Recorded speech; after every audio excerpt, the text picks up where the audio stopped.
What's up, ladies and gents? Your boy is back with the NFL Sports Podcast. This is your host, TheDreadMan Thomas, and I'm here with my boy Wazzle Todd. What's going on? What's going on, Dreadman? How you doing, man? Doing pretty good, man.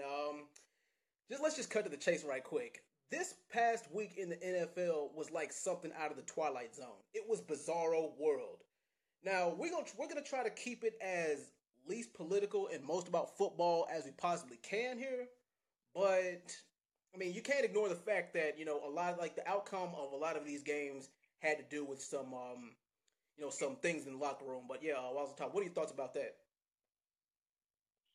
I mean, it was interesting. I mean, it was definitely the most entertaining week we've had so far this season. Like, there were a lot of really good games, a lot of close games, really competitive. Granted, a lot of it was we had a lot of upsets, Yeah. and it was across the board. There were a lot of games where I'd look at the scoreboard, I'd check on my phone, and I'd be like flabbergasted at what was going on in these games. You know what I mean? Like seeing Chicago with that lead on Pittsburgh, seeing the Vikings with that lead on Tampa. It's incredible. It was unbelievable. It's kind of weird. And it all started with that Thursday night game because no one saw that Thursday night game coming, and it was interesting because obviously that game happened, and then afterward, everyone was like, "Oh wow, this is like gonna be hard to top."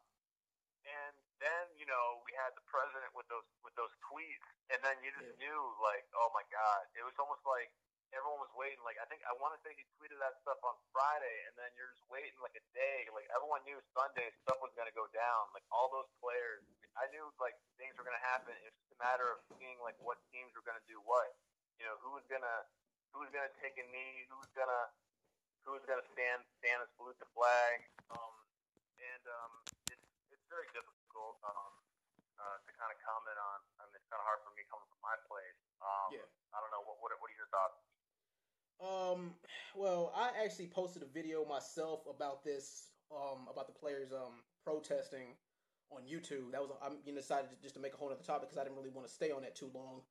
But one, I personally think that politics and people's personal beliefs should be separate from sports. But the thing is, this is a topic that you can't really sweep under the rug anymore. And I actually applaud what a lot of NFL players are doing because the point of a protest is to get a point across, to share your beliefs, whether they be cultural, whether they be racial, whether they be political.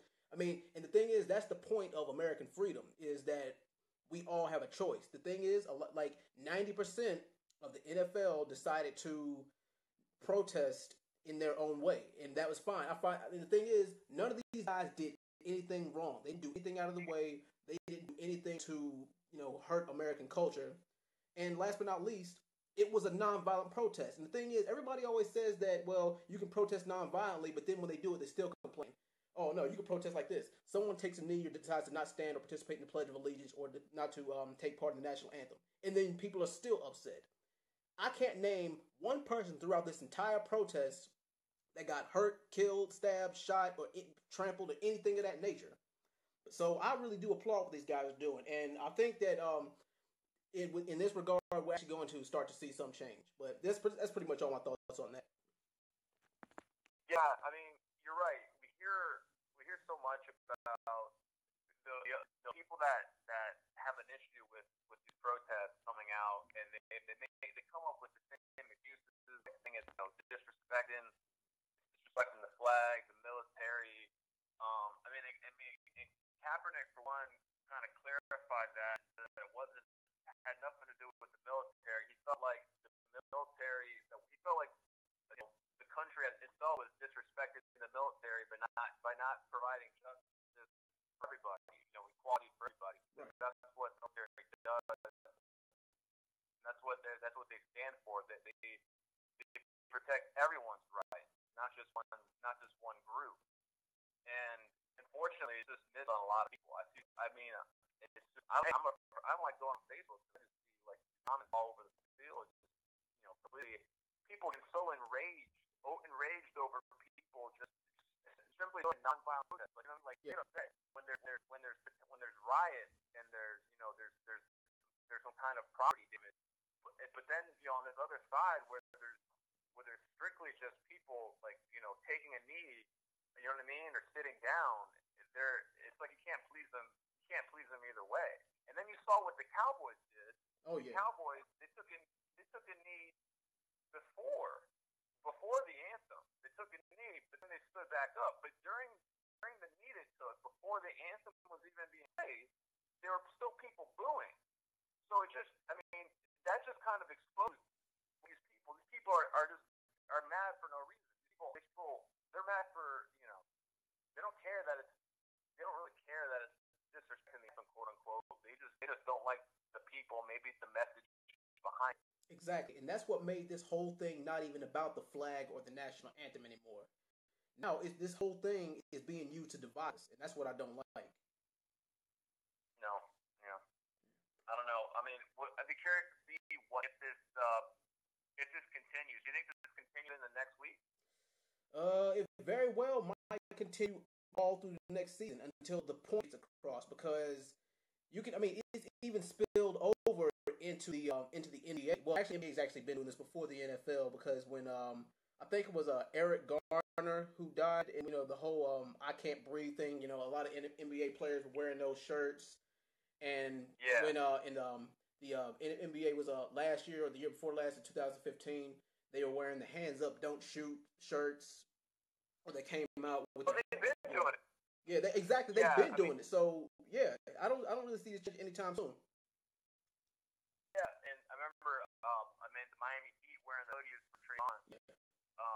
That was way back. And yeah, now obviously you're starting to see another sport. We had one major league player on the Oakland team. Yeah, he took a knee, which in baseball, shoot, that's ballsy as hell in that aspect, man. In those stadiums and stuff, and baseball, like with that demographic, that was ballsy as hell. Oh yeah, definitely. But I think we're seeing a lot more of it too. So just wait for the next couple of weeks, because the MLB playoffs start soon. So yeah. Yeah, we'll see. Yeah. All right. Anyway, let's get into some football. For everybody who didn't like the little political segment, we're gonna make up for it. But all right, let's get into what we thought was the game of the week. Now, by far, the Rams and 49ers, in my opinion, was the game of the week. They put on a certified classic. Now, I know that they are in the same division, but the game they put on was a game that you would see, or the kind of game that you would hope that a Super Bowl would be. Certified. That was a 5-star game that I pretty much witnessed. But what do you think? Game of the week. Yeah, of course. I'm very biased, but yeah, absolutely. And that was a game that no one was expecting. It wasn't like a game that everyone has circled on their calendar, like this is going to be an entertaining game. And especially on Thursday night, which notoriously are very, very sloppy games because it's a short week for both teams. And especially with teams like these quarterbacks, Jared Goff, Brian Hoyer, like no one was expecting a high-scoring shootout. And so lo and behold, we got the multiple scored on a Thursday night game with 80, and it was riveting, and it was just heavy. And when you only made a game, to get the ball back, as incredible as it was almost like, well, you know what, this game has been so crazy, it's kind of fitting. It was just sad for the game to end essentially on that offensive pass interference. I thought that was BS. But they kind of stopped the Niners' drive essentially. I thought the Niners would have definitely had the momentum on the way, but by far that was an entertaining game. It had everything. I don't think. Hopefully, the Thursday night games going forward will be close to that, but I don't know. We'll see. All right, now let's see the player of the week. I personally have to either give that to Larry Fitzgerald, even though that the Cardinals lost, because come on, the Dallas defense made Larry Fitzgerald look like Spider-Man out there, and I actually posted that as a tweet. It's either go to Larry Fitzgerald or it's gonna go to Tom Brady, aka Mr. Comeback Kid. But what do you got? Yeah, you're right.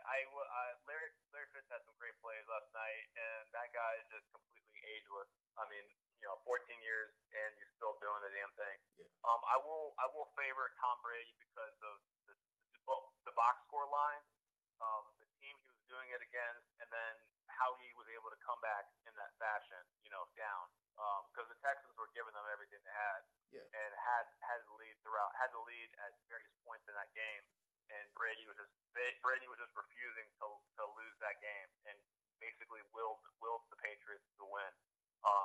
very, very interesting if they would have lost, being 1-2. But he wasn't going to let it happen, and he had an epic performance all the way through that last drive, and that touchdown to Cook to seal it right with I think it was 26 seconds left. It was definitely less than 30, but it was an unbelievable game by the GOAT. Definitely. Now, the team of the week. Now, my team of the week might shock you a little bit, but then again, it might not. But I've actually got the New Orleans Saints as the team that impressed me the most this week because Drew Brees has shown that he still got it. But the thing is, they started off very, very slow. But then, as soon as that second quarter hit, boom, it was like clockwork. We saw shades of the 2010 Drew Brees again. And they've shown what an offensive juggernaut they can be. But then, I talked to some people about this before I got on the show, and they was like, nah, the Panthers just made them look good. The Panthers were just that bad. And I disagree. But, yeah, what do you think? Team of the week, in your opinion? Team of the week, in my opinion. This is, I'm going to probably have to say the Falcons. I think we all thought that Lions game was going to be close game. What's up? Oh, snap, what's going on, Flip? Flip just chimed in. It's late. My bad. You're good. Sorry, man. Welcome back. Welcome up. We're just talking about the team that we felt was the team of the week from last week. What team stood out last week? I think the Falcons. I say the Saints. DreadMan thinks the Saints, yeah. What do you think, Flip? Team that stood out last week? The Jags.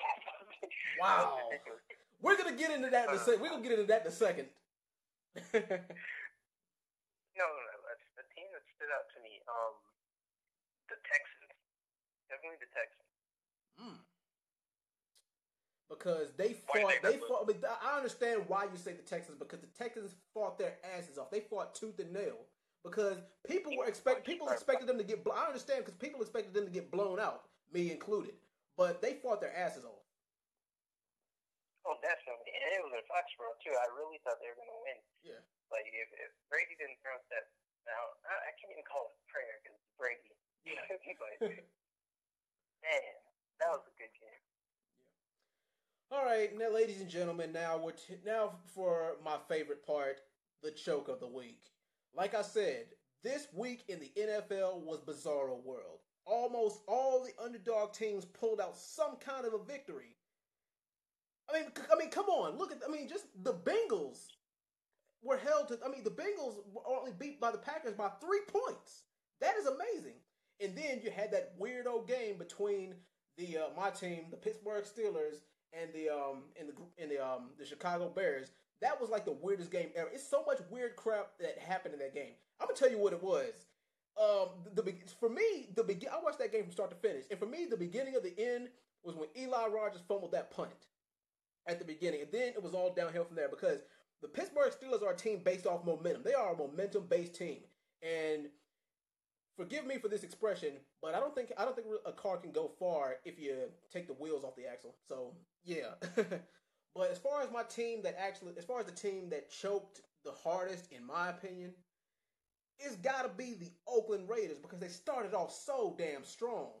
But the thing is, the turnover is what killed them. Matter of fact, there's parallels between the Raiders and Redskins game and the Bears and Steelers game. So really, you can go with either way. You can really go with either one of those. But I got like 3 different picks. But like I said, I think the choke of the week, in my opinion, goes to the Raiders. But what about you guys? What do you think? Choke of the week. I'm sorry, man. I got to go with the Bears Steelers game. Oh my God! And the reason why is because I went into that game thinking, how are the Bears going to be Steelers? And then I didn't watch the game. I was watching the Patriots and Texans, and the TV switches over to the final play of that game right then, and all I see is Jordan Howard just like break it for like 20-some yards and win. I was just like, damn, guys. Oh my God. That game hurt me. Yeah. But all right, Wazatov. All right, Wazatov, who you got for your choke of the week? Oh, my choke of the week is the Ravens, man. Ooh. The Ravens, they didn't show up. They had no business losing that much to the Jags. we all picked the Ravens to win. Although I led my, I mean, I did hint that the Jaguars play better in London, and Blake Bortles is a different quarterback. But Jesus, and he just really is. You know what I mean? It's unbelievable the way they play it. And that defense. Now here's the thing: that Jacksonville defense is legit, and Jalen Ramsey said they're the best defense in the league, and he might not be lying. I mean, they only had really one. They had like maybe a quarter and a half that they gave up to the Titans, where the Titans like rolled up a lot of points on them. But like, the first half in that game, the first game of the season against the Texans, and then this game, that defense has been really, really stout. And however, I still thought like the Ravens. I mean, the Ravens got a good defense. Flacco's pretty like. He can pretty much, stand in the face of, a good defense and pick it apart sometimes, but he just didn't show up. He was dog doo-doo out there, and they just didn't show up at all, man. I don't know if I don't know if the flight messed them up. It's just weird, and I think they just choked heavily against the Jags. Well, all right, we're gonna go. All right, let's get into our Week 4 predictions here. We got the Chicago Bears against the Green Bay Packers at Lambeau Field. All right, who do you guys got in this game? Shit, I don't even know anymore. Yeah, I know. It was so weird. I mean, I don't think it's gonna be anything. I think this week is gonna be like completely. I think it's gonna stop being Bizarro week in the NFL. I think that was just kind of like a one-time thing where we'll see a whole bunch of weird shit and then we'll never see it again. I think this week is gonna be the week that all the teams that get back on track like they're supposed to. But yeah, I mean, Flip, what you think? Yeah, I think you might be right. Aaron Rodgers and Lambeau is pretty solid, and I mean the Bengals gave them a run for their money, but the Bengals are better than the Bears in general. I mean, they finally woke up when the Bengals aren't trash. They're better than the Bears, but yeah, I mean, shoot, the Bears might sneak a few touchdowns in, so I'm gonna give it like 27-20. All right, reasonable. I feel like they're running off on me. All right, Walter Todd, who you got? Bears, Chiefs. Bears, Packers. Bears, Packers. Yeah, another Thursday game. So we'll see. Hopefully, it's entertaining this last Thursday. But Aaron Rodgers has been really good this year. And frankly, Glennon hasn't been. He's been a manageable quarterback. And the Bears, I don't think are as bad as that record shows. They almost beat. They have to almost beat the Falcons. They could have beat the Falcons in Week 1. Yeah. And they beat the Steelers. I mean, I just don't. I'm not gonna bet against Rodgers in Lambeau. And Packers actually have a good defense. Actually have a somewhat solid defense this year. So I don't think the Bears have enough for this year. For this game. I'm gonna go with Packers 27-14. Now, because of underdog week, that's got everybody scratching their heads like, wow, should I really go against the grain this week? Because last week was a good week to do that. But like I said, we're going to get back on track now. The Bears, they proved that they have a hell of a running game or somewhat of a 1-2 punch when it comes to the running game. But the thing is, against the Packers defense, that can't really be all that they've got. Now, the Bears defense is okay, but the thing is, if I had to grade the Bears defense at this point in the season, because it's still early, I'd grade it a C minus, maybe even a solid C. But the Packers, I mean, come on, the Packers at Lambeau are like the damn juggernaut, and I think we're gonna see Aaron Rodgers really, really go off in this game, especially since he's got something to prove because the Bengals they cut it so close against the Bengals, and I think that Jordy Nelson probably might have the game. Probably have like one of the best games of his career in this one. And I think the running game for the Packers is going to be back on track too. I'm going to go ahead and say 34-17 Packers. Yeah. Okay. All right, next we got New Orleans Saints going up against the Miami Dolphins at home. This one is interesting because you don't see these two teams face off a lot. But yeah, all right, Flip, who you got? Saints and Dolphins. After that last week. I don't know the Dolphins. I feel like they're kind of fluky. Like they can be great one week and then lose to the Jets by 14 the next one. I mean, the Saints have just been letting everybody burn them every week. I mean, excluding Cam, but Cam's trash this year.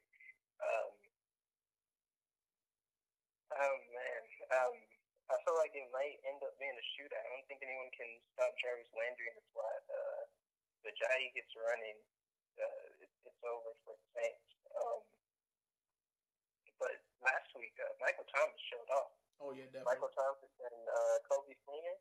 Yeah, like, they were killing it. So, and then you always got that secret weapon, Ted Ginn, just waiting to burn someone. So I'm gonna have to say it's gonna be probably a shootout. We're saying like 34-31 Dolphins.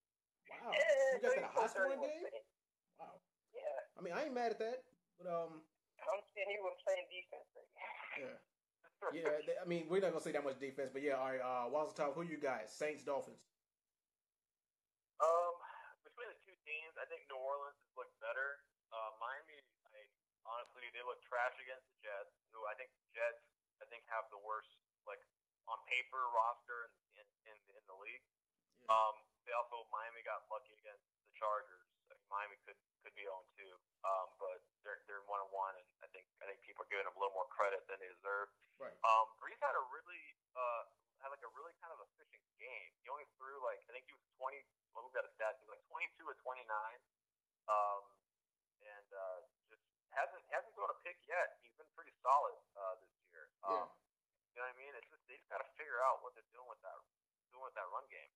I don't know if Peterson is kind of just hurting them, looming in the background, trying to make sure he gets some touches just to kind of keep them quiet.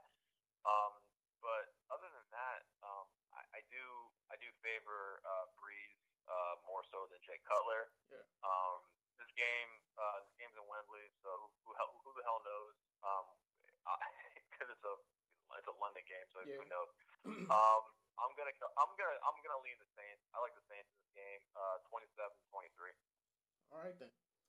All right. Let's see. Somebody in the comments said the Saints have no defense, and he's absolutely right because they are a run and gun type of team. They are a team that turns games into shootouts. The thing is, when was the last time you seen a heavily defensive game with the New Orleans Saints in it? You haven't seen that in years, not since Jonathan Vilma was playing for him. And that was 2012, I believe. But yeah, the Saints, they got a high-powered offense. And Ted Ginn, I like him as a receiver, but his only problem is that he's inconsistent. Now, if he was DeAndre Hopkins, Antonio Brown, let's see, if he was one of those kind of receivers who was consistent, then yeah, he could probably be in the talks for top 10, top 5 receivers in the league. And also, are we going to see old man Breeze, or are we going to see Breeze as Christ in this game? Yeah, I went there. And yeah, the Dolphins' offense is okay. Well, Jay Ajayi, it depends on if he's 100% healthy or not. I mean, because they could turn it into a dogfight, like you guys said. The Dolphins' defense might be just a tad bit better than the Saints, but I really think that, it doesn't matter how good your defense is. I think the Saints, Drew Brees, a healthy Drew Brees, he can carve any defense in the NFL up. Now, I do have this game being a little bit closer, seeing as how the Dolphins are at home, but I'm going to go ahead and say 23-20 Saints. I got the Saints winning by 3 points. All right, next game. Whew, I actually got this as a candidate for the game of the week right here. The Tennessee Titans versus the Houston Texans. All right, Flip, who you got? Tennessee Titans versus Texans. Where's this one at? Is it at Titans or? Yeah, it's at Texas State. Yeah, it's at the Texas Stadium. Texans. Yeah, I don't even think this one's close. I feel like DeMarco Murray can't run on any tough defense. Mariota needs someone to break out his receiving core. I don't think Corey Davis is going to be able to play this week. I'm not sure entirely. After seeing him against the Patriots, Deshaun Watson came into his own. He's got a tight end he can throw to. He's got DeAndre Hopkins. I think he's getting Will Fuller back this week, so he's even getting more weapons. Yeah, I can't see the Titans winning this one. I got it like 14-24 Texans. All right, how about that $4? All right, Wazzle Top, who you got? I do like the quarterback matchup. Kind of, you got two essentially top young quarterbacks that are both mobile. And I think we saw Watson had a terrific game against the Patriots in Gillette, and he had this one play where he broke like 4 tackles to complete a pass. That was like unbelievable. It was unbelievable to watch. But I think Mariota can kind of do some of the same things, and even though it looks like the Texans got overall like the better receiver, and I don't know how Murray's going to run against this team as well. I don't know. I think they can get exposed. I think obviously because even though it is Brady, Texans got exposed, and they could get very well exposed in this game. I'm going to go with the Titans in this. I'm going to say Titans. They've been scoring some points. I'm actually going to say it's going to be Titans 27, Houston 17. All right. And believe it or not, I was actually afraid that I was going to be alone in this one, but thanks to Wazatov, I am not. Because by far, the receiving core for the Texans is way better than the receiving core for the Titans. Because the Titans, they focus more on run. They have more of a running game than. But the thing is, probably the best player on the field in the receiving core for the Titans is their tight end. They're probably going to have the best tight end on the field at that time. But me, I personally think that this is going to be a low-scoring game, and I believe that we're going to see both quarterbacks scrambling a lot. So that line's probably going to have to put in extra work, to figure out where they are, to figure out where to block for both of these quarterbacks who can obviously scramble. But it might come down to that one play, maybe not. But I see this being a close game too. Like I said, I thought I was gonna be the ones going against the grain, but Walls of Top I actually agree with him. I'm gonna go ahead and say 27-23 Titans. After seeing what they did to the Seahawks, I could see them doing that to the Houston for sure. You know what I mean? They do that to the Legion of Boom. I could see them putting up points against you. I can see them putting up points against any defense, really. Yeah, definitely. Except for Denver, maybe. Yeah. But all right, next game. This will probably be the sleeper game of the week. The Jacksonville Jaguars against the Jets. The New York Jets. All right, Flip, who you got? Oh man, the breakout teams of last week, all in one game. The Jags proved something. They proved that their defense is still one of the best in the league right now. The Jets don't really have a great defense. They just showed that Jay Cutler can't throw down the field. The offense looked pretty good for the Jags. Marquise Lee is kind of coming into his own. I think Mercedes Lewis had a good game. And I kind of want to attribute this to him being in London. I feel like Waz called it, saying Blake Bortles is Superman in London. Yeah. So I feel like he's going to come down to earth, but it's the Jets. You can't really do bad against the Jets. Yeah. Unless you're Jay Cutler. I got it going 23-17 Jaguars. All right. Wasatov, who you got? Jags, Jets.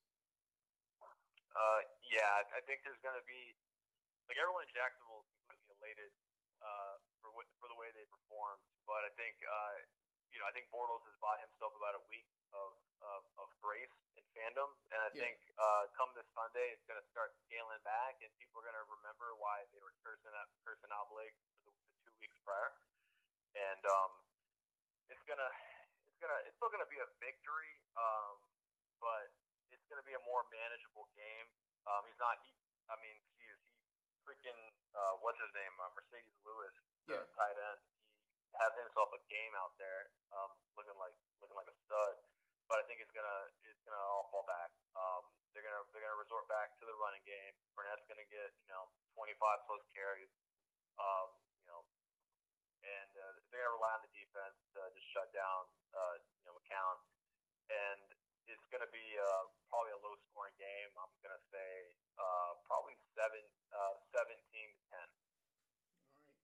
And in the chat, my boy Tovey, who's a Chiefs fan, by the way, he says that the Jags will win 28-0 and the Jets won't score. He's got the Jags pitching. I know, yeah, he's got the Jags pitching a shutout. Me personally, I would not go that far because, I mean, the Jets defense is bad, but they're not that terrible. Jesus Christ!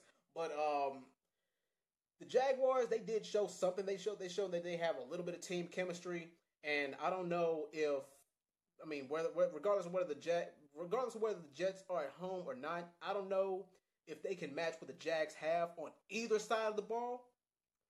But yeah, the best thing that the Jets can really hope for is if Blake Bortles just stinks up the place like he did in the first couple of weeks of football. But yeah, I have this game going. I don't really have this a high scoring game, but I've got the Jags winning 17-7. I know I say that with no conviction. I'm just spitballing now. But yeah, I got the Jags winning by at least by double digits. All right, next game we got the Carolina Panthers going up against the New England Patriots at Gillette Stadium. Yeah, all right. Yeah, Flip, who you got? Look, man, 2 years ago, I would have been looking forward to this game. Yeah. It felt like an amazing game. Now, Cam looks terrible. I don't know if you guys have been watching the Panthers games, but Cam is horrible. He can't be accurate with that ball at all. Yeah, Deshaun Kaiser's more accurate than him, and that's saying something. Yeah. Christian McCaffrey and I guess Kelvin Benjamin have been shining lights on their offense. I think Kelvin Benjamin might be out this week. Is Greg Olsen active? No, he's gone until week 11 or Good week Lord. 12. So Cam is missing weapons. He can't throw accurate. He can't get the offense started. He's just been dumping the ball off to McCaffrey. That's not going to work against the Patriots defense. They couldn't even move the ball in the Saints defense, like I said before. Yeah, the Patriots are just going to go in there and Foxborough, actually, yeah. So definitely losing for the Panthers. I got it probably like 13-24, 27 if the Patriots not being kind. Yeah. All right. Walter Todd, who you got? Panthers, Patriots. Yeah, this is. I think this is going to be another easy victory for the Patriots. It's not. It's very, very hard to see Cam playing so poorly because he was such like a superstar during that Super Bowl run, and it's just sad to see how he's kind of dropped off. I don't know if he's still recovering from that shoulder surgery, and I don't know if the Panthers just rushed him back too soon. He just doesn't look right, and I don't know if this is like a sign that he might be out of the league in like 3 years, or if it's just he's still injured and he'll bounce back next year. Yeah. But the way this looks right now, it's not a good season. I think they were. I think them being 2-1 is kind of just an aberration. I don't think that's. I think granted they beat the Niners, but Buffalo was a low scoring ass game. I don't think that they're anything special, and I think the Patriots are going to run through them. Probably. Breeze in Carolina did work. Brady look for another four touchdown game for Brady. I'm thinking. It's probably. I think it's going to be like 31-17. All right. And Tovey in the chat says he's got the Pats winning 34-21. That's actually kind of a reasonable score.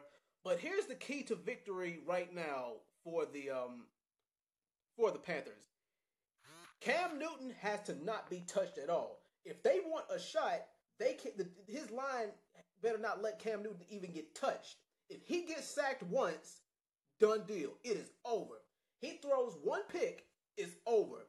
Him, the receivers, the running back, they fumble once, it's over. They have to play a damn near flawless game for them to even stand a chance on the offensive side of the ball. Because we all know that Tom Brady can go out there and drop 28, 30, 35 points. We all know that. But, I mean, like, the thing is, and we all know that Tom Brady can shred up defenses, too, no matter how good they are. I mean, because, come on, he's making Chris Hogan and Danny Amendola look like Julian Edelman out there. But, I mean, I do see this being a highly offensive game. But like I said, I don't really, and like I said, all the keys to victory that I just listed for the Panthers, I don't see them doing any of that. Which is why it's going to hurt me to say this, but I've got the Panthers, I've got the Patriots winning by double digits. I'm going to go ahead and say 31-17. Yeah. All right, next, we got a divisional matchup. The Detroit Lions are going up against the Minnesota Vikings, and the Vikings are at home in this game. This is an interesting game. Yeah, Flip, who you got? After last week, I feel like the Lions are going to be playing bad. It's going to be a really good game. I feel like this might come down to, I wouldn't say it comes down to the defense entirely, but it's not going to be a super high-scoring game. Is Bradford back, or is Case Keenum? No, he's still out. Yeah, Bradford's still inactive. Okay, I don't know about Case Keenum. He's like I don't know. I feel like he can blow up one week and then be trash next, like Blake Bortles. Yeah. They're at home, so maybe he shows up. I'm gonna go with like 24-20 with the Vikings. Ooh, you got the Vikings winning? Yeah, I feel like Keenum at home can hold off the Lions. But, all right. I mean, Diggs and Thielen have been amazing this year. He's still got Dalvin Cook and Kyle Rudolph. He's got some weapons, and that defense is still pretty damn solid. So, yeah, I got the Vikings. All right, Walls the top. Who you got? So, yeah, both defenses are good. Actually, Detroit's defense surprisingly is really good, and they don't make many mistakes on offense. Stafford's only got like one pick this year. They don't really turn the ball over much, so this is actually going to be an interesting game. So I don't think either team is gonna really make mistakes that are going to make it easy for the other to capitalize on and score points off of. Yeah. However, I do. It's hard because we thought we knew Case Keenum, and then he had a big ass game last week, and then Stephon Diggs had a huge game. So it's like, all right, so he does have weapons. You don't need Bradford to utilize them. So it's kind of hard. It is hard to tell. Minnesota is at home. You look at the game that Detroit lost last week, and you can look at it in one way, like Flip said, where it could be the team, it could be a motivator, and it could come out really pissed and play really hard and just beat the brakes off Minnesota, or it could just be a demoralizing loss that lingers and sits with them, and then they stink up the next couple of games because they're still sucking it up on that loss. Yeah. I'm gonna probably lean on that. Actually, I do think Minnesota utilizes Dalvin Cook better with their running back situation than the Lions do with Abdullah. I think that's gonna be I think that and the time management. I think they're gonna be capitalizing on that more. I do think it's gonna be a low scoring game. I'm gonna pick the Vikings in this one. I'm gonna go with the Vikings 21, Detroit 14. Now, I do agree with this being a low-scoring game, but that's where the similarities stop. Now, in the chat, Toby says that it's a toss-up, but he's got the Lions winning 24-21. And I'm not mad at that prediction at all because Sam Bradford, he's got a hell of an arm. This is the keys to victory for the Detroit Lions. The Detroit Lions need to run the ball. They need to have that whole run and gun type of defense, that whole run and gun type of offense. Short runs, and they need to throw. They need to not throw short passes at all. Every time Matt Stafford lines up, he needs to be in shotgun every single time, and he needs to throw that ball at least 30, 40 yards past the line of scrimmage. He needs to bomb the hell out of the ball.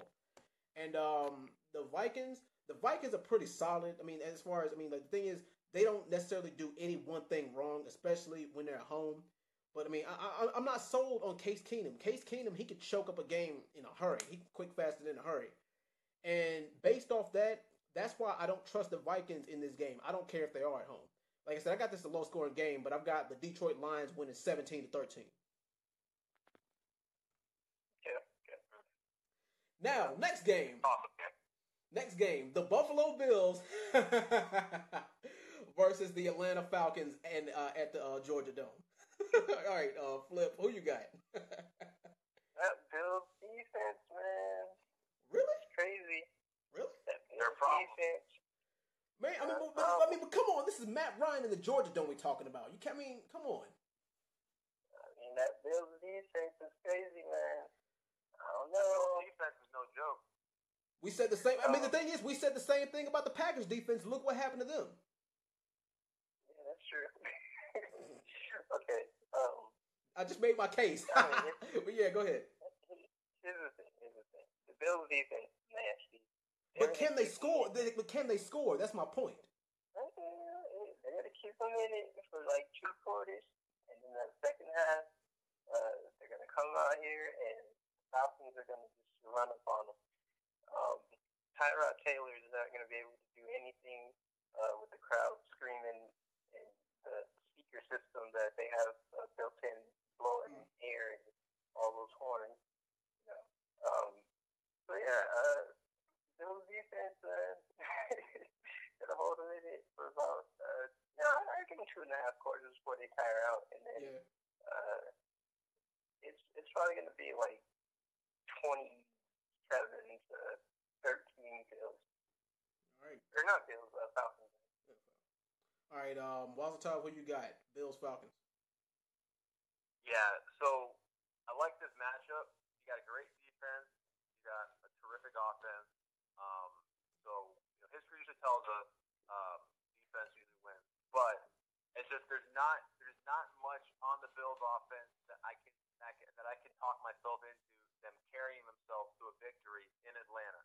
So I'm as much as I would like to see a really kind of an upset here, just for the sake of it being crazy.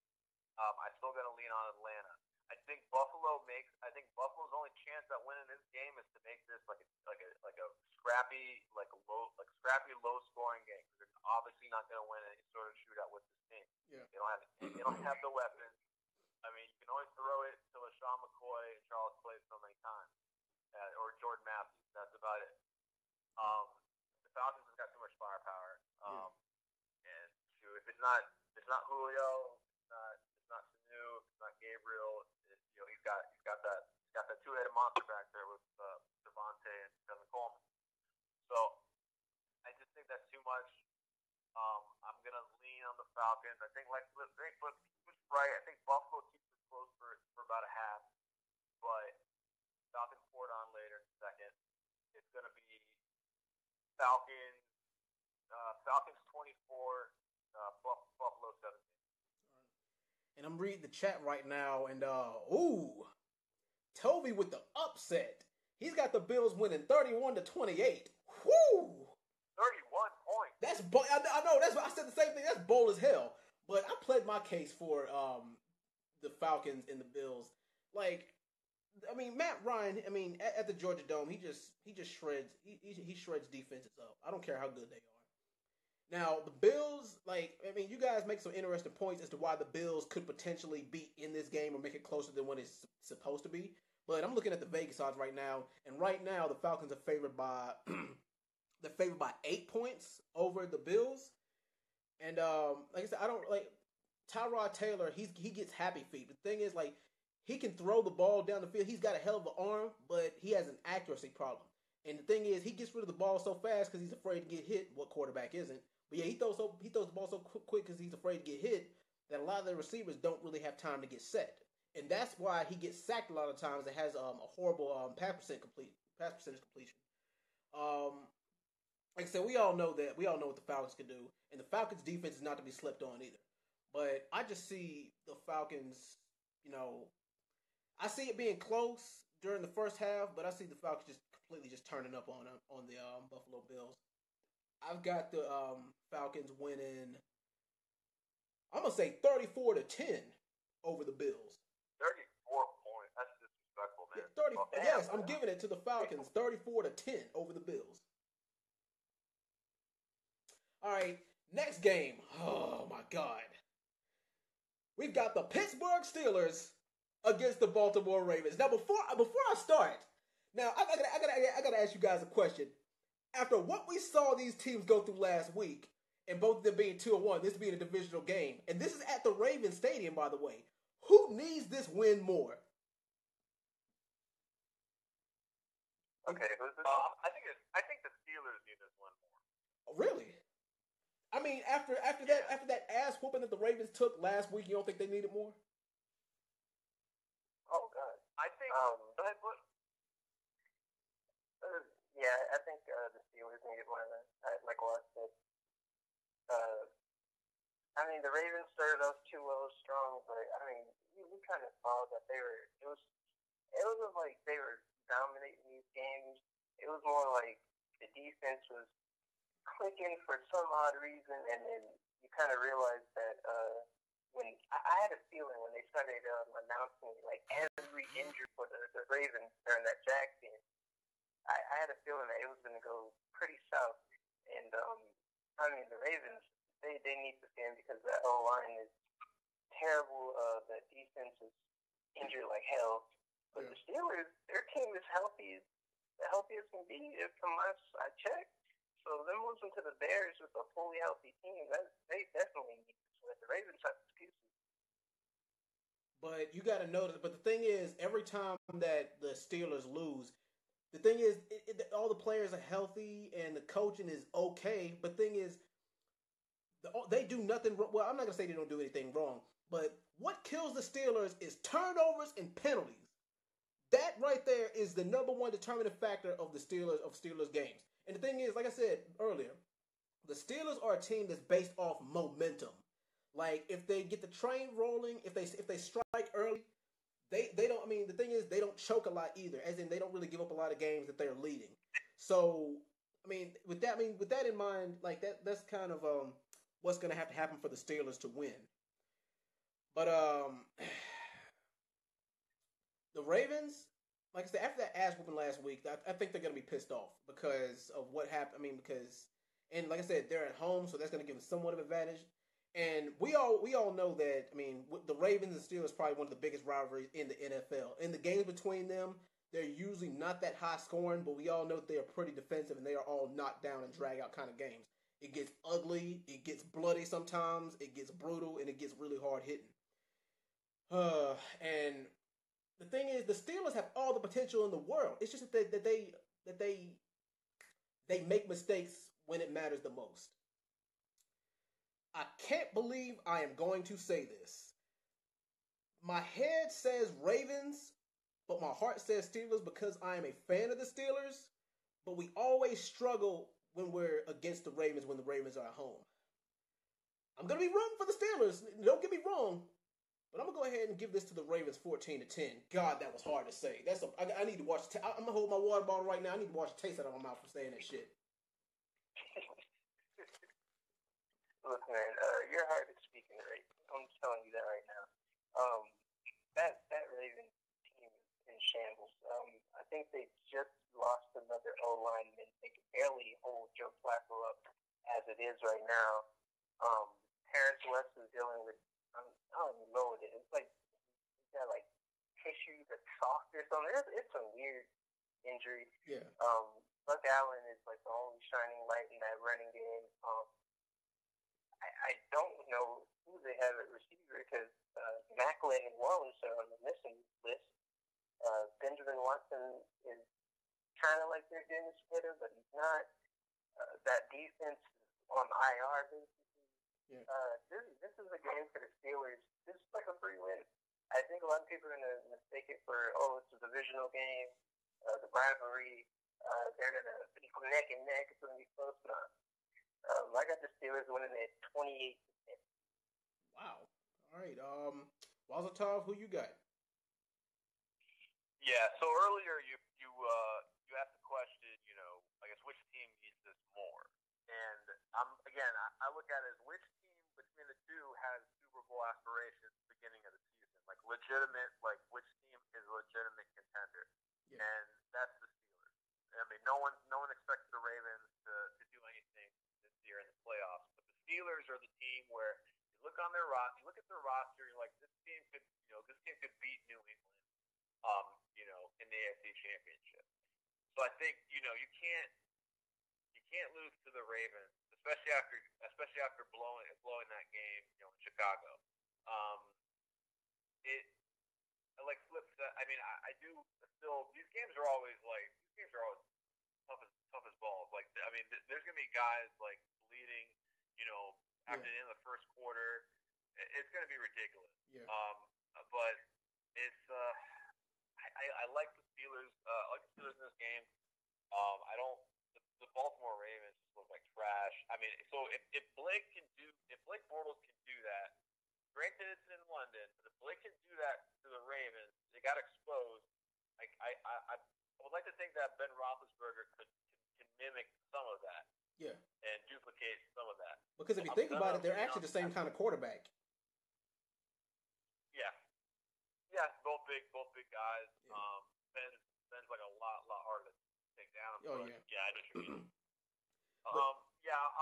I'm gonna pick the Steelers in this one. I think it's gonna be Steelers 26, Ravens 20. Wow. Let the record show that you guys picked my team and I didn't for the first time, and also let this record show that you guys had this higher scoring game than me. Well, all right then. I guess it's first time for everything. But yes, we have another AFC North divisional game next. The Cincinnati Bengals are going up against the Cleveland Browns at home. All right, Flip, who you got?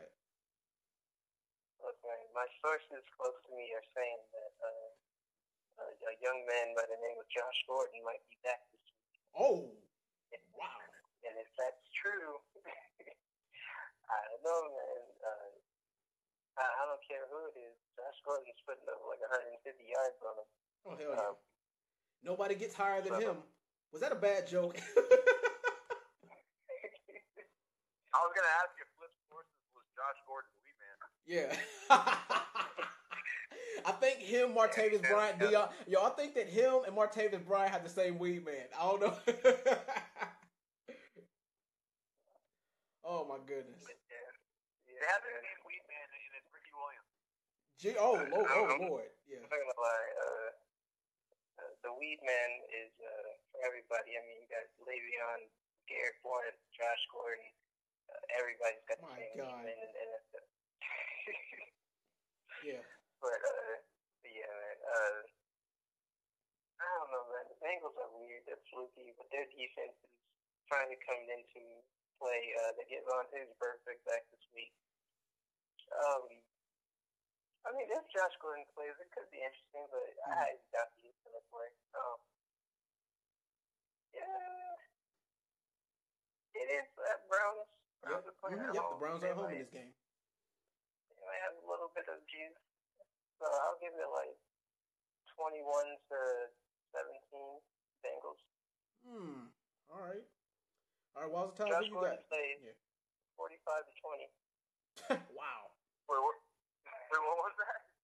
He said Josh Gordon plays 45-20. He's not that damn good, but yeah. All right, but anyway, Wazatov, who you got?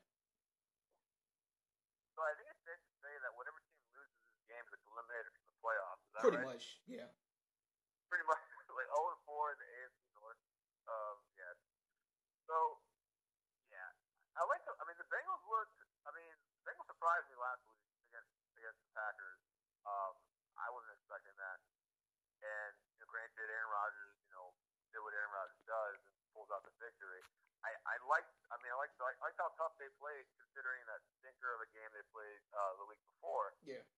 But the Browns have been kind of competitive against in this season. But now the teams they were competitive against, Steelers week 1, that was kind of a weird game.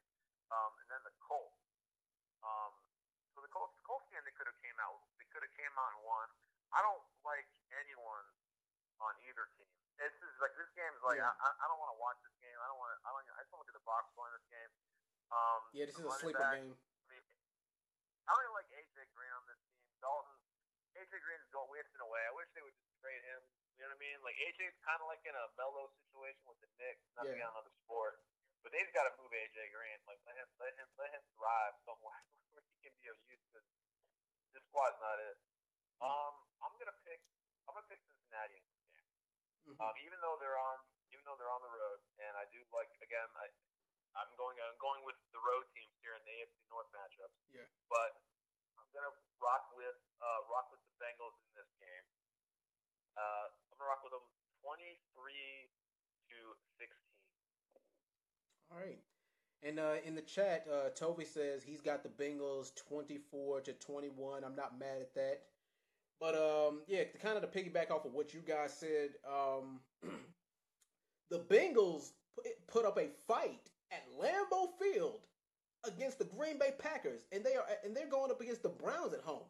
And we all know that the Browns at this point don't hold a candle to the Green Bay Packers. But then again, like, it could be a completely different ball game. The NFL is bipolar as hell. I mean, like, you could be an NFL championship caliber team one week, and then you could just stink it up the next week. But DeShone Kizer, he's shown he's got some kind of promise. He's shown he has a little bit of an arm and field awareness. He can scramble when he wants to. But I think that the Bengals defense can probably feast on him. I think they're really going to be keying in on DeShone Kizer in this game. And let's be real. I mean, with or without Josh Gordon, I don't even think Josh Gordon's going to be back next week. But I think that the Bengals receiving core is just a tad bit better. AJ Green, Tyler Eifert. Yeah, I don't really see this being a high-scoring game. And like I said, I don't really like either of these teams because they're division rivals, because I'm a Pittsburgh Steelers fan. But I see Andy Dalton working a little bit of magic, even though I think this is going to be a low-scoring game. I think it's going to be within 3 points, too. But I'm going to go ahead and say, even though the Bengals this is an away game for the Bengals, I'm going to give it to the Bengals 17-14.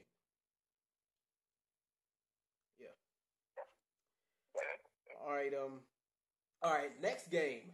We've got the St. Louis Rams, who put on a clinic last week against America's team, the Dallas Cowboys. This is a very interesting game for more than one reason. And I wouldn't be surprised if a lot of people picked the underdog in this game because of the type of game they played this week. But they're in Jerry's world. But I'll get to my prediction in a second. But Flip, who you got? Rams, Cowboys. This is a tough one, man. I don't even know anymore. I mean, Ezekiel Elliott can run wild, or he can be stopped tight. Oh, man. Deacon Dak Prescott throwing up Hail Marys that are accurate for some reason. Yeah, like I said, Dak Prescott can channel his inner Brett Favre when he wants to. Yeah, and then you got DeMarcus Lawrence, man. I don't know if it was Veldier. I'm like 90% sure it was just Veldier. But DeMarcus Lawrence was just killing that dude. It was sad to watch. I mean, I'm pretty sure he had like 7 sacks that game. They just didn't count them all. I don't know, man. Jared Goff might show up, or he might just be trash too, like he usually is. I think Sammy Watkins is hurt, right? I think so. He might actually be back this week, though. I think. Yeah, actually, I don't see anything on the injury report. Yeah, he might be back this week. Todd Gurley is turning into Marshall Faulk finally. Yeah, I'm glad you said that. Yeah, I mean, it's going to be close. I got it being like 28 to maybe 24. I'm gonna go with Rams. Ooh, you with the upset. All right, I like that. Yeah, I'm going upset. All right, Walzatile, who you got? Yeah, Cliff, you stole my spotlight because I was actually gonna pick the Rams too. Oh, I think this is gonna be a really really good game. Um, I think the Rams. I think here part of it is this. I think I think this is gonna be a trap game for the Cowboys. I think they're gonna take the Rams a little lightly, and I think they're already looking ahead to Green Bay the week after. And I think that they're gonna not gonna be as focused on this game because them. I don't think they maybe don't take the Rams as seriously um, as probably a lot of teams don't take them as seriously because they're still again only 1 year removed from a terrible situation. But that coach of theirs, McVay, he's done wonders. yeah. He's completely almost gotten rid of the stink of Jeff Fisher, and I like what he's done. He's been basically like a quarterback whisperer to Jared Goff. Jared Goff right now is playing really well. Both defenses really get after the quarterback though, especially after what we saw last night with what's commented, and that'll be key. I mean, Dak has shown I think better presence in face of that. He had some great plays last night. I think again, I think it's going to be whichever quarterback can handle that rush better for their team. Obviously, you can look at like the running backs. Both can be a wash. I mean, Gurley's been a lot more consistent, I think, week to week than Ezekiel Elliott. But flip side, Elliott can go off finally. But here's the thing: what it's been very, very shocking to see the drop off with Dez Bryant. Like Dez has been like a no. He had a touchdown that was really impressive last night, but he's been basically a no show this season. Yeah, he's inconsistent as hell. Yeah. So that kind of threat is no longer there with Dallas, but I think Dallas actually even with more of a seasoned team with like Dak and Elliott having a year under their belt, they might almost kind of be a step back because Dez is like a year older and it seems like they've lost a step. Yeah. So I think I'm liking the Rams in the momentum. They're starting to build up. I'm gonna pick the Rams in this game. I'm probably an idiot for doing so, but I'm gonna go with the Rams in Jerry World. I'm gonna go Rams 27, Dallas 18. Wow. And also, we have a hat trick in the building. Toby, he says the Rams. He's got the Rams in an upset, 20-14 over the boys. Okay. Wow. The Rams, like I said, the Rams, they impressed the living hell out of me last week. I mean, in the classic against the 49ers. But I was like, come on, it's the 49ers. The 49ers are still a team. They're a team that's still building right now. So does a win over them that's 41-39, does that mean anything? Hell yeah, it means something because it shows that like the Rams can drop points. But the Cowboys in Jerry World, I mean, the thing is they prove that they can be beaten there. But the thing is, can a team like the St. Louis Rams do it? But I mean, the thing is, they also prove the Cowboys. They show holes in their game, and they show that if you slow down Zeke, if you plug up the hole, if you use linebackers to plug up the hole against him, then he can't run. That's going to force Dak to get rid of the ball quicker than he wants to. But the thing is, Dak ain't no slouch. Dak isn't just strictly a pocket passer. He can pass on the run too, and that's going to be a determining factor in the game. I mean, but the receiving core for both teams is about even.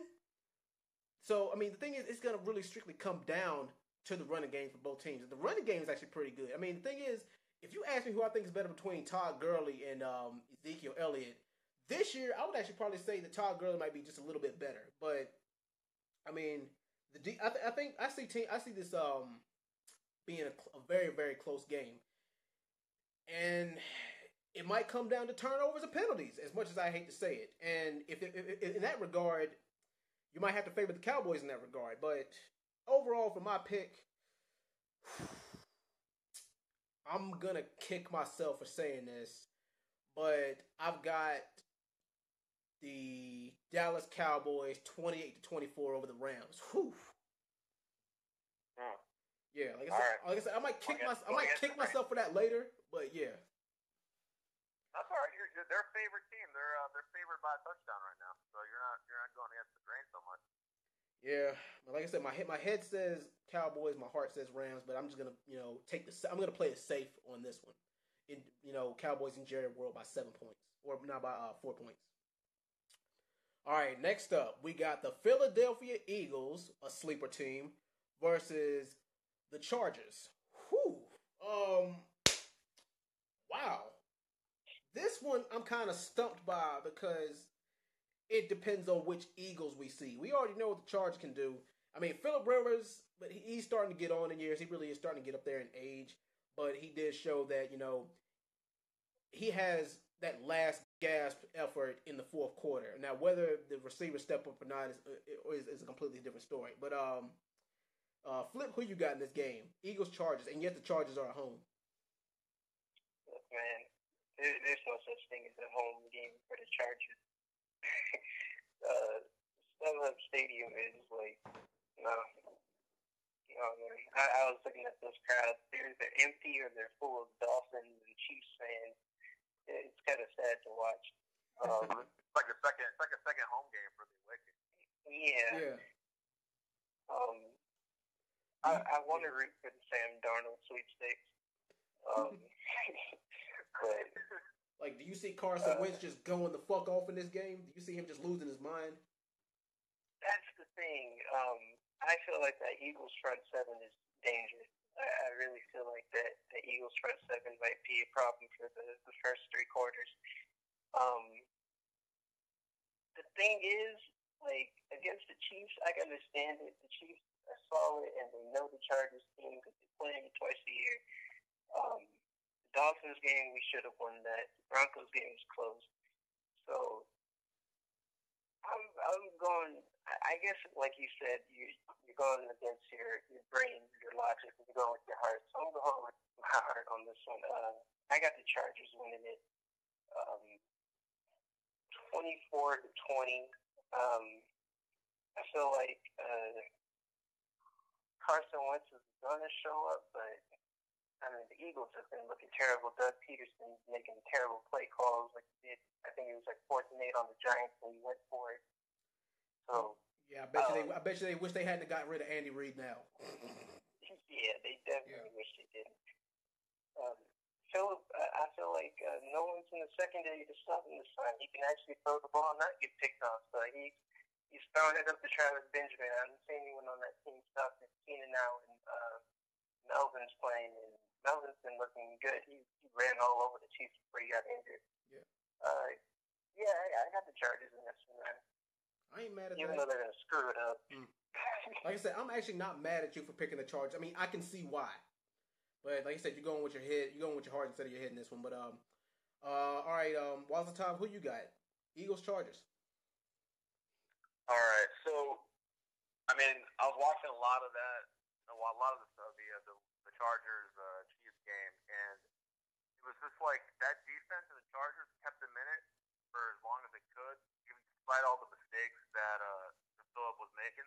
I just felt like it was so weird. Like Rivers was throwing like pick after pick, and it's like, but then you look up and the scores, you're still only out a touchdown, despite how bad he was playing. Yeah. So it's I mean that side of the ball I like with the Chargers. Granted, I like Philadelphia in general, like overall. Like I think they've had a much overall they've looked a lot more impressive over 3 games. Even with the one loss against the Redskins, I think they still could have. That game was kind of. I think they could have won that game. But I think they can. If this is a game the Chargers have to win, they can't. They're in like probably one of the better divisions. One of the probably best divisions in the AFC. In the AFC, I don't think they can go 0-4 and make up any ground at all. This is like one of those backs against the walls, like kitchen sink games where they gotta throw everything out there just to get this win. And they might need to, but I think like Flip commented on, they can expose the secondary. I think Fletcher Cox might be out for Eagles, so maybe he'll be able to stay upright, and, get some touchdowns to Keenan Allen and potentially either Gates or Hunter Henry. But yeah, I'm gonna go with the Chargers only because it's a back against the wall game for them, and I think they've shown they can be better than their record. They just need a really, really good game out of Philip, and I think this might be that game. I'm going to go Chargers. Chargers 24. Philadelphia 14. Wow. All right. And Tovi in the chat says he's got the Eagles 34-17, and he says the Eagles defense is stout. I mean, wow, at the 34-17 pick. I mean, but I'm gonna go ahead and go against the. Well, I'm not really gonna go against the grain on this, but I think on the defensive side of the ball that the Chargers they very well might have the better secondary if their secondary is all healthy. But when it comes to linebackers, come on, it's not even freaking close. The Eagles linebackers in their front are a hell of a lot better than Phillip Rivers. And make no mistake, they can get to him because Phillip Rivers can't pass on the run. He's not that good at passing on the run. At least not better than Carson Wentz is. Carson Wentz, he can very well come alive. I mean, if the team gets the momentum going in favor. I mean, if he gets that ball to Ertz, I mean, it could very well be a wrap. But like I said, in the defensive side, I might have to give the edge to Philadelphia. But on the offensive side of the ball, it really could go either way. Wow. I'm gonna have to go ahead and give this one to the Philadelphia Eagles. I'm gonna go ahead and give it to them 28-21. I can see that. Yeah. It's gonna be close. Like I said, I can see Phillip Rivers dropping 3 touchdowns. But I mean, I could just see them something stupid happening with them, like a blown coverage or a penalty that sends them back 15, 20 yards, or I could see Phillip Rivers or I can see like a fumble or something like that happening. If they lose, it's gonna be due to a turnover. Watch. I'm gonna be the freaking prophet and say that. If the Chargers lose this game, it's gonna be because of a penalty or a turnover. Watch. Or missed field goal. Ooh, or I wasn't gonna go there, but okay. But all right, next game. Oh my God, this one. The New York Giants against the Tampa Bay Buccaneers, and the Buccaneers are at home. I don't even really want to predict this one, but go ahead. Flip, go ahead. Who you got? Man, you can't spell elite without Eli. Lord, have mercy. Can't spell sack without Eric Flowers. I don't know, man. The Bucs defense is crazy. The Eagles. I didn't watch that Eagles Giants game, but if anyone did that front seven just blow up Eli the entire game, or was he actually cooking on him? Eli didn't actually do that I'm bad. not sure. It was a couple of missed throws. There was a couple of misjudged throws that Eli. It wasn't nothing that they did wrong. Okay. Yeah. My whole thing was Odell has to come out and make his presence known to open up that offense. Their run game is terrible. So it's basically Eli has to find Ingram, Marshall, Shepard, or Odell open and hope that he doesn't get picked up. Yeah. The Bucs have a solid run game. They don't have Doug Martin back because of the hurricane. Yeah. Let's see. Mike Evans is Mike Evans. Deshaun Jackson is. I'm hoping he finally shows up. Jameis, like I said at the beginning of the season, I don't trust him. I really don't trust crab legs, and kind of showed us that he can be kind of non-existent at times. So I'm rooting for the Giants to lose because I like the little jokes that they have on Twitter about the East. Yeah. So, I just want the meme with the Owen. I want the Owen meme to come back. Yeah. Owen who? Owen 2. Yeah. But it's Giants at home. No, the Bucks are at home. Gotcha. Oh, Bucks at home. Okay, yeah. I'm just into crab legs. I'm gonna go with like 28-17 Buccaneers. I feel like that defense can break through and get a couple sacks thanks to Eric Flowers. Yeah. And Mike Evans is going to torch everyone. Yeah. I don't think Norris Jenkins is holding him like he could there. No. All right, Walter, who you got? Giants or Bucks? So this is another game where we got a team that could be 0-4 in a tough division. Again, it's just a matter of do I think that the Giants kind of shot their shot against the Eagles and they don't have much to play for, or sorry, not much energy to go for it and have enough to combat with the Bucks, or do they, and can they kind of rebound? So the Bucks really, like, I don't know. I thought the Bucks were going to come out, and I thought they were going to be terrific against Case Keenum, and I was proven wrong.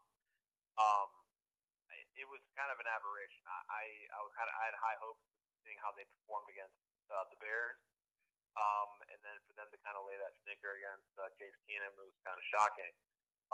Eli hasn't played great at all. He seems like he's kind of slowly out the door, but they got Odell had a terrific game, so their offense is clicking. They finally scored 20 points. But they just don't have any semblance of a run game. It's pathetic. And the Bucks do. The Bucks have more weapons. It's just both on the running game and I mean the receivers. It's a different story, but there's still an Amber Alert for Brandon Marshall. I don't know what car he was abducted in and where he's at right now, but if someone could find him and point him to the field, that'd be terrific. It's just not a good. It's just not. It's just weird. I thought that would be like a three-headed monster on the receiving with him and Sterling Shepard, and Odell, but it hasn't come to fruition yet. I do. Again, overall, I like the Bucks better than the Giants this year. The way the teams are set up, this is like a do or die game for the Giants, but unfortunately, I don't think it's enough against this offense what the Bucks have, especially on the road. I'm gonna go with the Bucks in this game. The Buccaneers 24, Giants 16. All right. And you actually had a close prediction to what Tovey had in the chat. He says he's got Tampa winning 24-17. Now, based off what you guys said, keys to victory for the New York Giants. What they have to do is Eli has to get rid of the ball very, very fast. He has to throw short slant route passes and quick little bubble screens. That is the only way that they got a chance to win on the offensive side of the ball. The Bucks is a little bit easier for them. I'll tell you, the Bucks' key to victory is to run the football down their damn throats because they can't stop the run. I don't know what it is about them, but their D line, like they lately they can't stop the run, and they can't bring everybody up from the secondary because that leaves the secondary wide the hell open for Jameis Winston just bomb the hell out of the ball. And defense, like I said, don't even really get me started because the Bucks defense is pretty damn solid, and the Giants defense is nowhere near as good as it used to be. I mean, in the past couple of years, it was a B+. Now it's down to like a D+. C-, D, solid D, D+, somewhere in that line. And the thing is, a part of me wants the Giants to win this game because I actually did pick them to win the NFC East this year over the Dallas Cowboys, but now I don't see that happening. And not that many teams come back 0-4 and make it to the playoffs. But like I said, you can't really count them out because they went 8-8, won the Super Bowl. But then again, everybody's like, well, the NFL's a what have you done for me lately kind of league, and Eli Manning isn't getting any younger. I'm gonna go ahead and say I'm gonna give this one to the Tampa Bay Bucks, 28-20. Now we got another another NFC West matchup. The 49ers versus the Cardinals. Wow. All right, Flip, who you got? Oh man, Lord Hoyer. Brian Hoyer, man, he surprised us last week against the Rams. Yeah. Man, I kind of want to take back the Cowboys pick now. What the 49ers did to him. But, 49ers look good out there. Carlos Hyde was killing it. I think he got injured in like the second quarter or something. He came back. But Pierre Garçon is showing up. I had a feeling he would. Waz wasn't a believer. I was. No, I was not. I mean, the 49ers have a chance against these Cardinals because the Cardinals, I don't know, man. They look real sketchy sometimes. Carson looks super sketchy. Yeah. But to be honest, it's a home game. Larry's over there playing like he's 27 again. Yeah. I'm hoping that Carson can throw an accurate bomb to these burners. We saw J.J. Nelson and Jerron Brown killing these guys on the Cowboys, and Carson over here throwing out of bounds.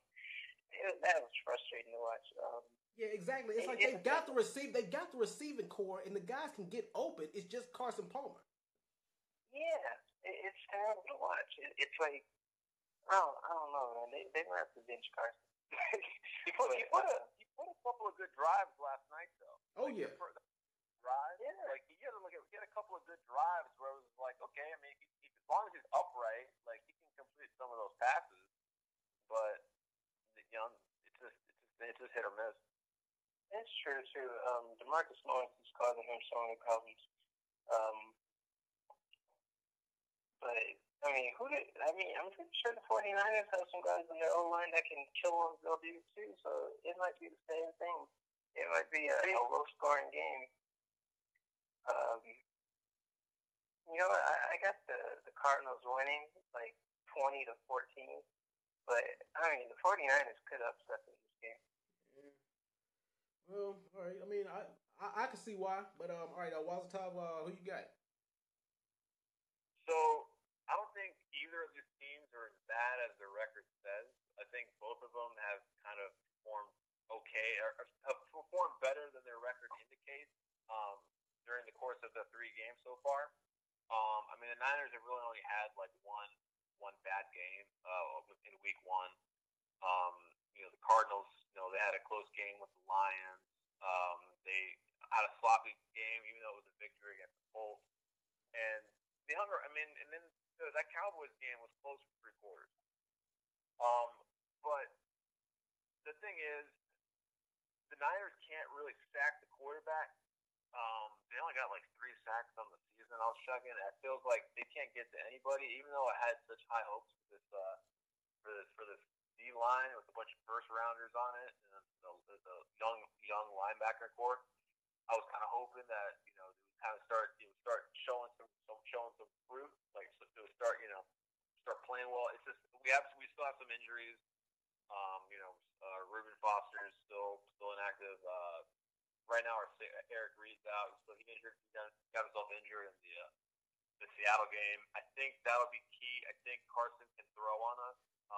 He has in the past, and for sure, Larry Fitzgerald is going to go off. He always goes off against us. Yeah. I think he has a big game, and the thing is, I don't know if the Niners can get to Carson Palmer in this game. They haven't had luck. They haven't had luck, rushing the quarterback this season.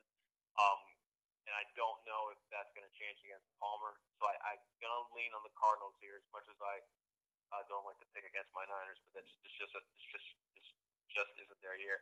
I'm going to go with the Cardinals in this game, 28-24. All right. And Tovi in the chat says he's got this to be in a close game, but he's got the Niners winning 23-14 because the Cards' O-line is horrible.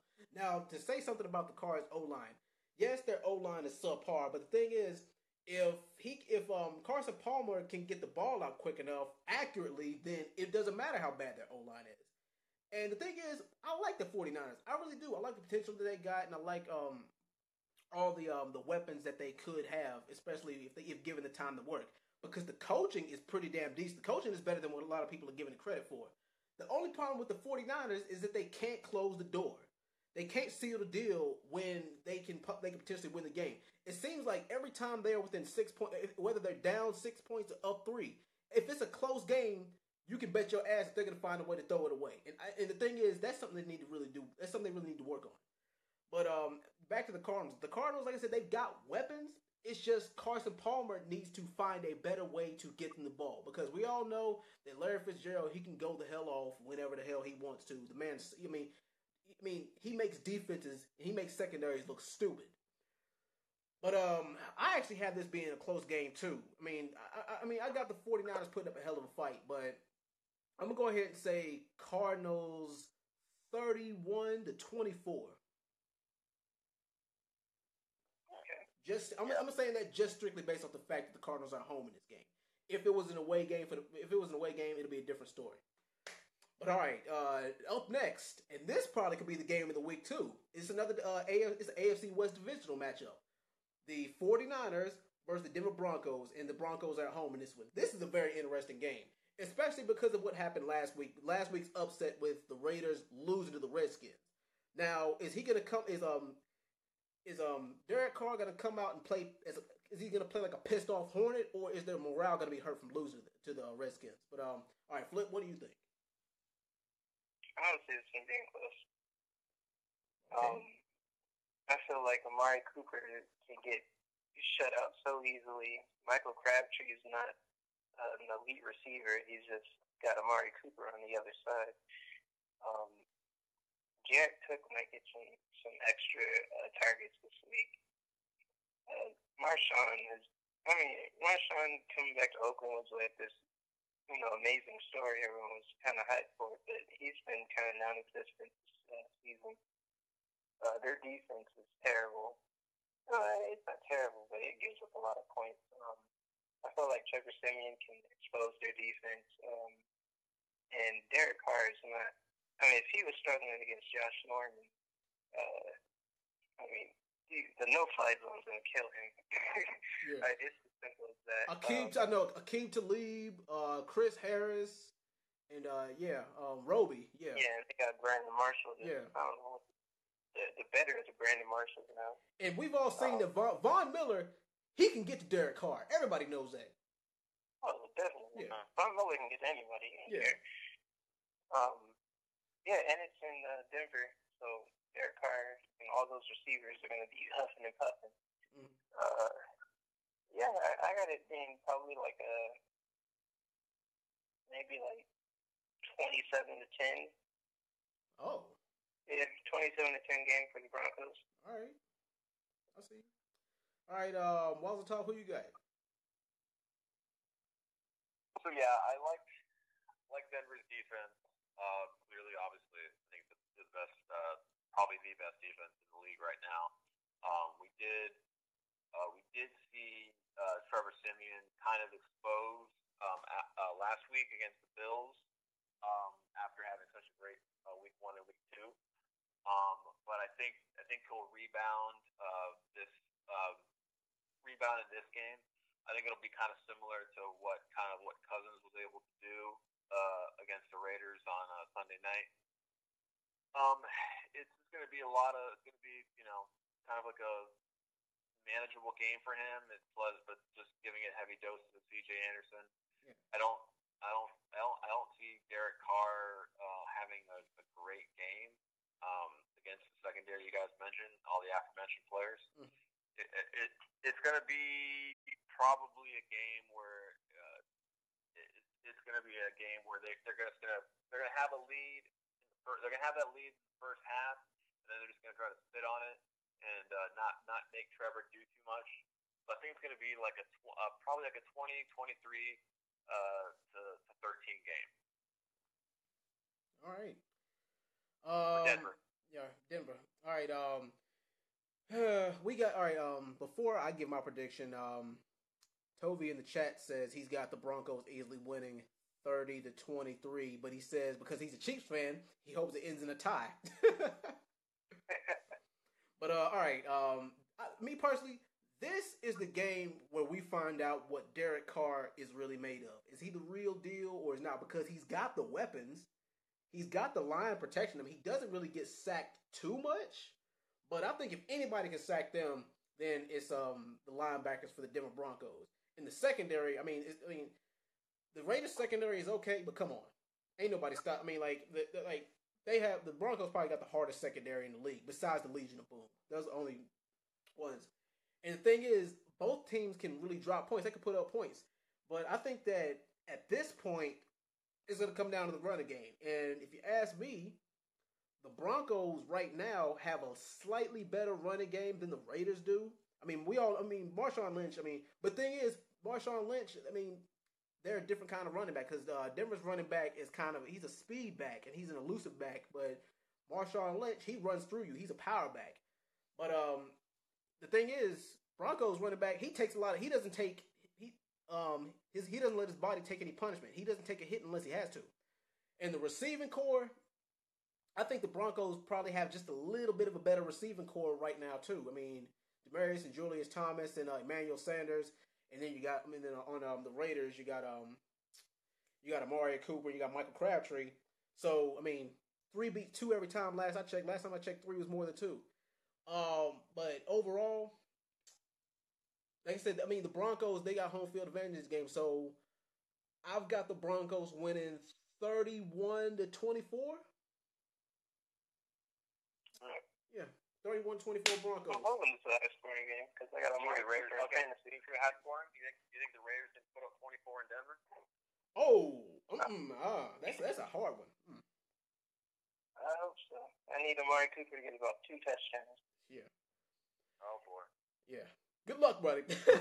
But all right, next. All right, next we got the Indianapolis Colts going up against the Seattle Seahawks at home. All right, Flip, who you got? The Colts did what they needed to do against the Browns. T.Y. Hilton showed up, looked pretty decent. Frank Gore actually looked pretty decent too, so I was surprised. Doesn't he always? But yeah, but yeah. Seahawks are the Seahawks, and the Browns defense isn't the Seahawks defense anywhere near. Hell no. Yeah, I feel like this should be a blowout, but Russell Wilson, he had one great game this season. I feel like he might go back to a slump. His receivers aren't that great. I like Chris Carson in the backfield. I got it probably 24-13 Seahawks. I'm hoping Russ actually gets Jimmy Graham involved in the offense again, because that's kind of the shining moment when they have Jimmy Graham cooking and Chris Carson actually opening up the backfield for him. Yeah. So 24-13 Seahawks. All right, Walter, who you got? Colts, Seahawks. All right, so I think this is a game where Seattle wins just on sheer experience on all sides of the ball. The Colts have no business being in this game in Seattle. I think that crowd at night is gonna shake Brissett a little bit. Yeah. It can shake any quarterback when the 12th man's going wild. Mm-hmm. I think this is a game.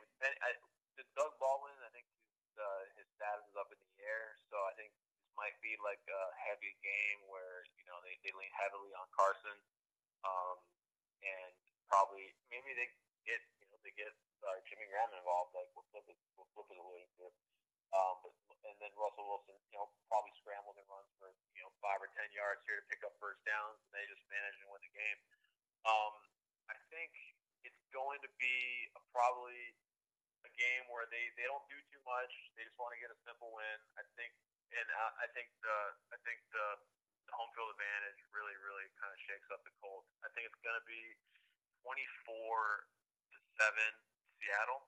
And going forward, I think this is an interesting situation because if I think the Colts, just a side note, I think the Colts have a really interesting thing going on. Yeah. Because they can get kind of competitive but lose these games and have Jacoby look good Yeah. He might be a good trade bait for some draft picks, depending on how well he performs. And the Colts can kind of hold off on Andrew Luck and just keep him in the tuck, and then just wait, and then try to get like a top pick, because they're not going to draft a quarterback. They might just try to flip. If they end up getting like the first round or whatever, end up getting like the first overall, they might flip it for pick because they already got their franchise quarterback. I think they're in a good position, and plus, this is all just basically kind of like showing out. If Brissett continues to kind of like play decent, well, they might be able to get something for him.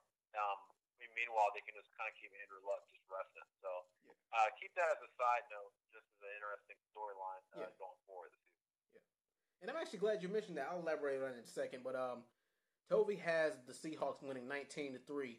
I have to give the Colts a little bit more credit than that, even though I do have the Seahawks winning. But like I said, I'm actually glad you brought that up, because I think that while the Colts are going to lose, I think that regardless of his loss, I mean, like Jacoby Brissett, I think he's going to come out a better man for this for him losing, for them not doing that good. I mean, it seems like I think he's going to go like a Saiyan, because you know how like if for all my Dragon Ball Z fans out there, every time a Saiyan loses a battle, he gets stronger because of it. And I think you could apply that to Jacoby. I think you could apply that to Jacoby Brissett, because regardless of whether the Colts win or lose, he's getting better and better with every game. He's starting to learn more. He's starting to pick up more. And the thing is, even though the Colts at this point don't have the best weapons, he's doing the best he can with what he's got, and nobody can doubt that.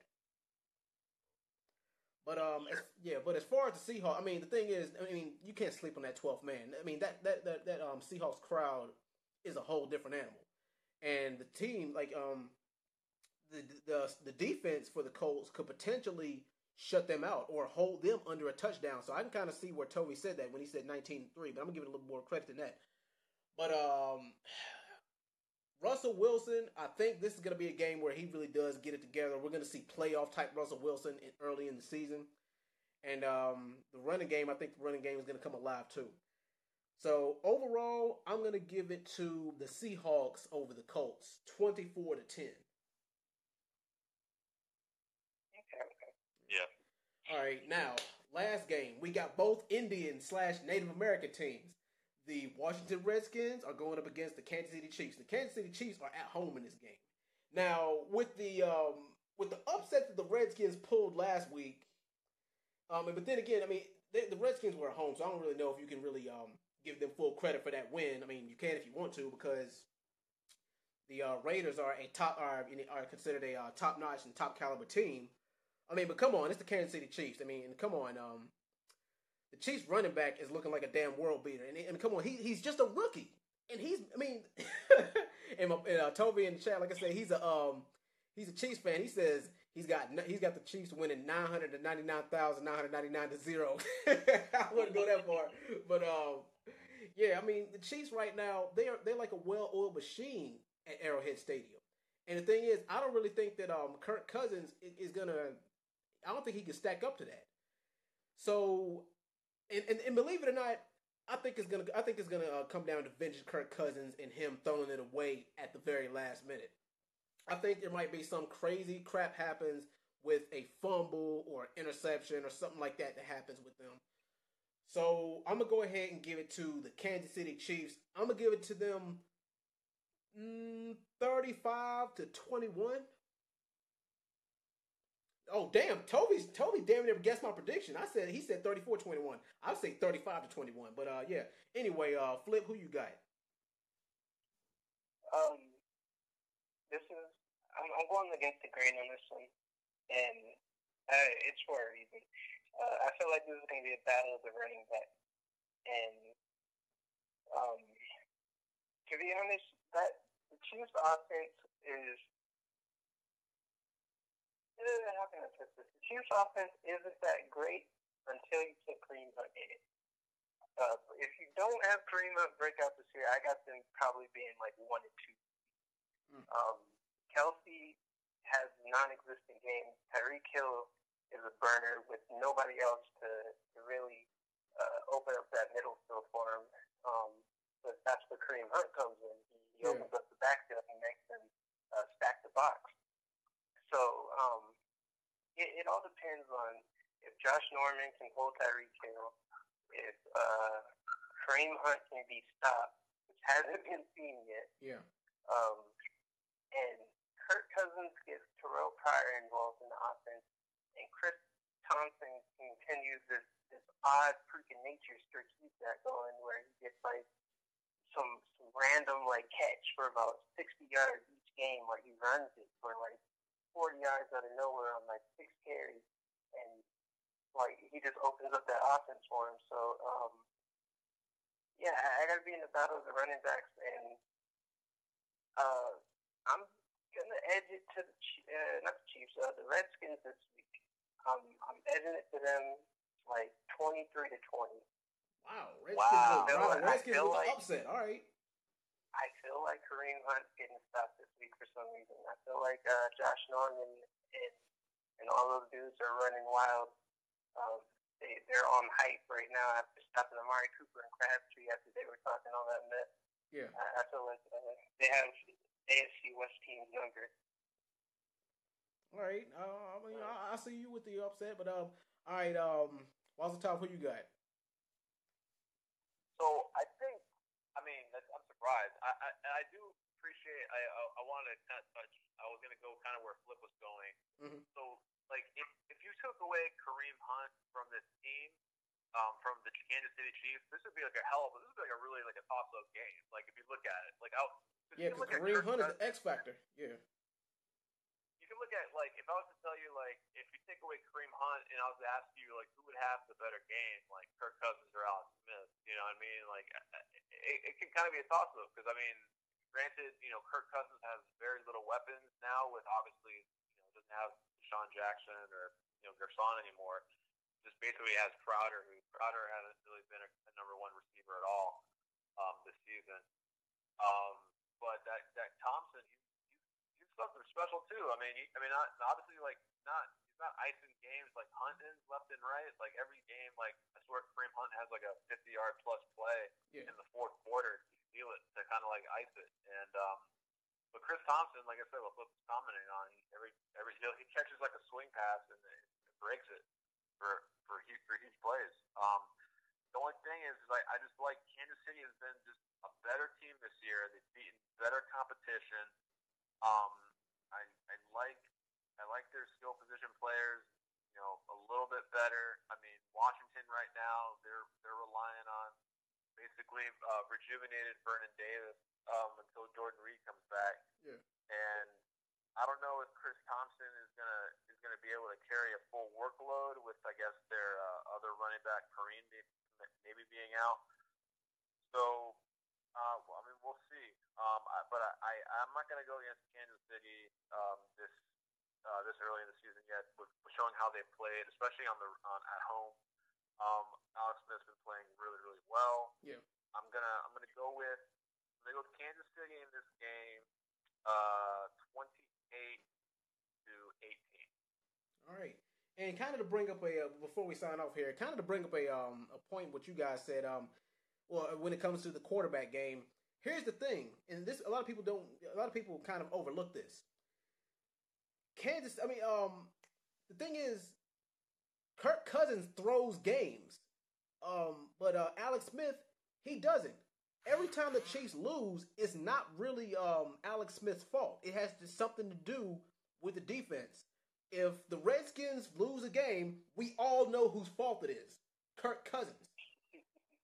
Yeah, that's the thing. And Toby said that they got the Kansas City actually has a better coaching staff, which at this point it is the truth. But yeah, the thing is like I said, Kansas City they've got a lot. They got better weapons. Of course, Kirk Cousins he's got that arm, and the thing is he might not have the best weapons in the world, but he's improvising. He works with what he's got. The only hope the Redskins have of them winning this game is if the Chiefs turn the ball over. And the thing is, when was the last time Alex Smith turned the ball over due to an interception or a fumble? Go ahead, I'll wait. Yeah, it's been a while. But yeah, like I said, I'm gonna go ahead and stick to my prediction. I'm gonna go ahead and say 34-17 for the Chiefs. All right, and well, that'll pretty much do it for week 4 predictions. You guys got any final thoughts before you want to sign out? Let's hope for some more underdog games so that you can be wrong. Yeah, underdog games so we can be right. I mean, we can be wrong, but my blood pressure can be high. Yeah. And I mean, Yeah. I know because last week was so crazy, it almost forced my ass to drink. Oh shit. Yo, I bet you, yo, if I took a shot for every game that I guessed wrong, I'd be dead.